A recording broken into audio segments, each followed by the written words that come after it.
J'allais tomber dans un piège spirituel. Mais quand je suis retournée à la prière, Dieu m'a libérée. Écoute, shalom frères et sœurs et bienvenue sur Miracle Vécu. La chaîne qui a pour but de te fortifier si tu as encore la foi qui faiblit ou bien que tu doutes de la toute-puissance de Dieu. Si tu traverses des périodes de blocage, si tu te bats mais rien ne semble avancer, si tu es tenté de trouver des solutions ailleurs que dans la prière, alors écoute ce témoignage jusqu'à la fin. Le témoignage que vous allez écouter aujourd'hui vient de Kinshasa. C'est une sœur qui a partagé son témoignage dans l'émission de prière Kanguka. Elle a partagé ce témoignage pour des personnes qui sont en période de trouble et qui ne savent pas où aller. Alors si tu doutes et tu as peut-être envie de prendre d'autres chemins, ce témoignage te concerne pour surtout te faire comprendre que la voie à la prière, le retour à Dieu est la solution que tu dois prendre maintenant. Écoute ce témoignage avec un cœur ouvert. Je suis venue témoigner la grandeur de Dieu. Je suis à Kinshasa. J'ai traversé des moments très difficiles dans mon travail. Je voyais que ça n'avançait plus.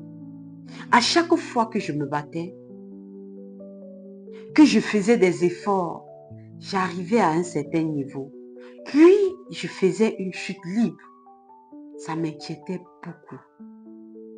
J'ai parlé de ma situation à un ami. Cet ami m'a mise en contact avec quelqu'un qui présentait comme une personne de confiance, capable de m'aider dans ce que je traversais. Quand j'ai parlé à cette personne, elle m'a demandé une liste des moutons, des cendres, des parfums, beaucoup de choses, soi-disant pour ma guérison et ma délivrance. Quand j'ai vu cette liste, je lui ai dit que c'était beaucoup et que je n'avais pas d'argent. Il m'a répondu, si tu n'as pas d'argent, commence seulement par acheter un parfum. Après ça, tu auras l'argent pour acheter le reste. Comme mes parents savaient ce que je traversais, je les ai appelés et je leur ai envoyé la liste que cette personne m'avait donnée. Mon père m'a répondu clairement, ma fille, malgré ta situation compliquée, je ne veux pas que tu t'accroches à ces histoires. Bloque ces personnes. Ce sont des pratiques de sorcellerie. Elles ne m'inspirent pas confiance. Sur le moment, j'ai crié sur mon père. Je me suis dit qu'il était contre moi, malgré tout ce que je traverse. Sur le moment, j'ai crié sur mon père. Je me suis dit qu'il était contre moi, malgré tout ce que je traversais.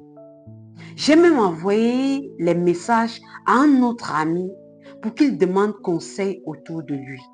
On lui a dit exactement la même chose, de ne surtout pas faire ces choses. J'étais très confuse, mais mon père insistait sur une seule chose, que je me réveille dans la prière, parce que j'avais négligé ma vie de prière. Finalement, je suis revenue à la prière. Et quand je suis revenue à la prière, j'ai commencé à ressentir quelque chose de différent. La culpabilité que je portais en moi a commencé à disparaître. Les blocages intérieurs, ce sentiment d'être coincé, ont commencé à partir. Même si ma situation extérieure n'est pas encore totalement réglée, aujourd'hui, je me suis sentie libérée.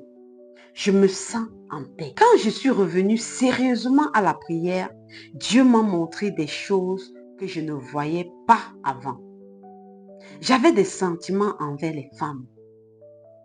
J'aimais les filles et je me sentais bien dans ça. J'étais aussi liée à la pornographie, à la masturbation et je faisais des insomnies. Mais dès que je me suis reprise dans la prière, Dieu m'a délivré. Il m'a délivré de l'esprit de lesbianisme. Il m'a délivré de la pornographie. Il m'a délivré des insomnies et de la masturbation. Je n'avais même pas compris comment, mais Dieu a fait le travail. Je venais vers Dieu pour qu'il ouvre mes portes professionnelles. Mais il a vu qu'il y avait d'abord de la saleté en moi.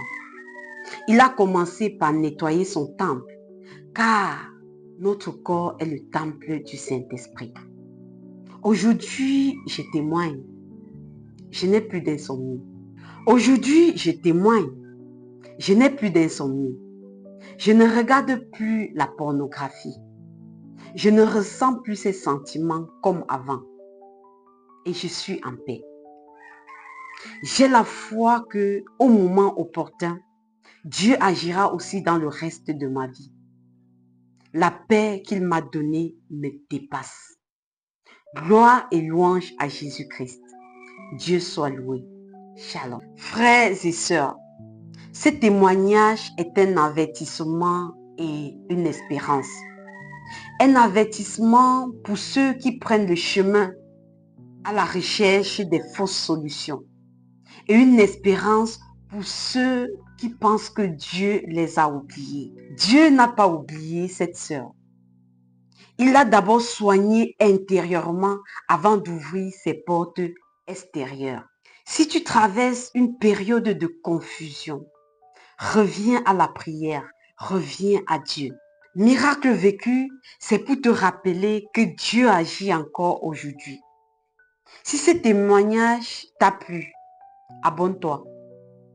Si tu as aimé, partage-la et que la grâce de Dieu soit sur nous tous et que toute la gloire revienne au Seigneur. Ciao, ciao et à nous revoir très très bientôt dans un autre témoignage qui va te parler, qui va t'enseigner et surtout qui va te donner de l'espérance. Reste scotché.